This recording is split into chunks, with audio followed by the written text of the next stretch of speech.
Welcome to part 4 of the Templar portrait painting series. Today we'll be getting into yet another underpainting technique called Verdaccio.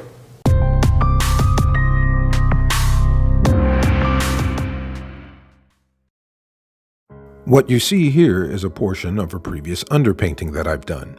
She's obviously been painted in various shades of green.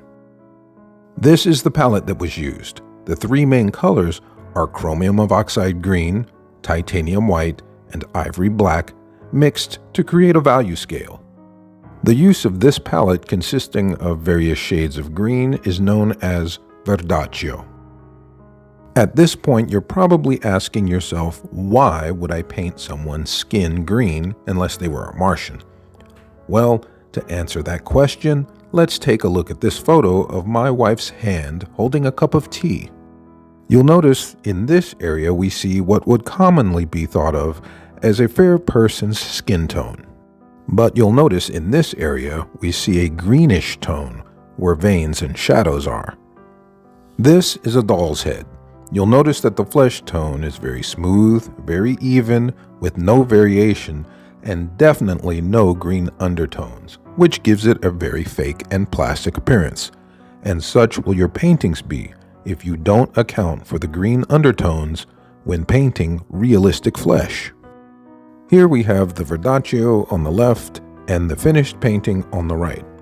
In the finished painting, wherever there are shadows, I've allowed the Verdaccio to show through the upper transparent layers of paint in order to give it the realistic appearance of transparent flesh. And with all of that said, let's move on to our current painting in progress of the Knight Templar.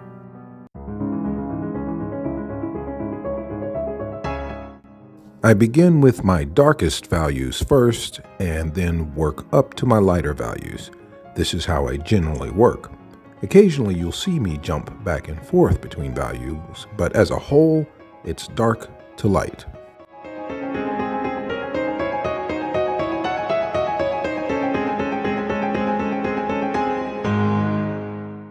In the beginning, it may appear that I'm using black paint, but it is not. It is a mix of green and black to create my darkest green value.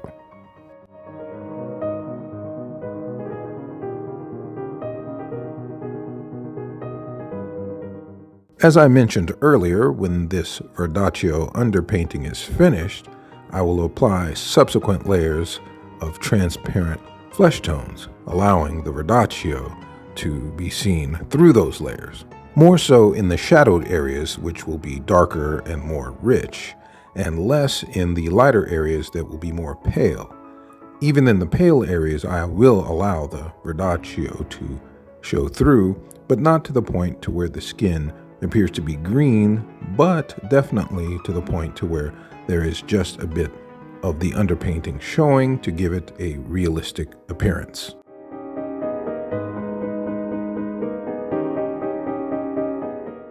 In some previous videos, I've skipped through certain sections of the painting process, such as if I were to show the complete process of painting a right eye.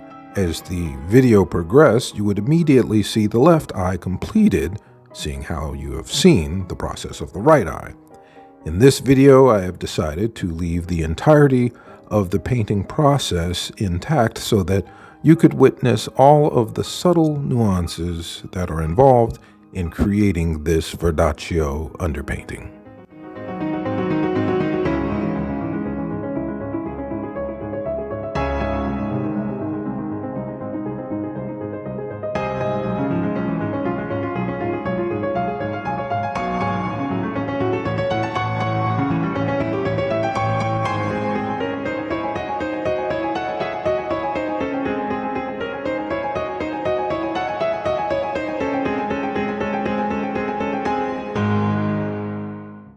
I often employ the use of underpainting in creating my works, the Verdaccio for flesh tones and grisaille for inanimate objects. If you'd like to see a tutorial on the grisaille technique, feel free to have a look at my How to Paint a Portrait Templar series Part 3.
And here we have the completed Verdaccio underpainting ready for flesh tone glazing. Thank you for watching this demonstration of the Verdaccio technique. Be sure to tune in as we progress through this painting, and until next time, be well.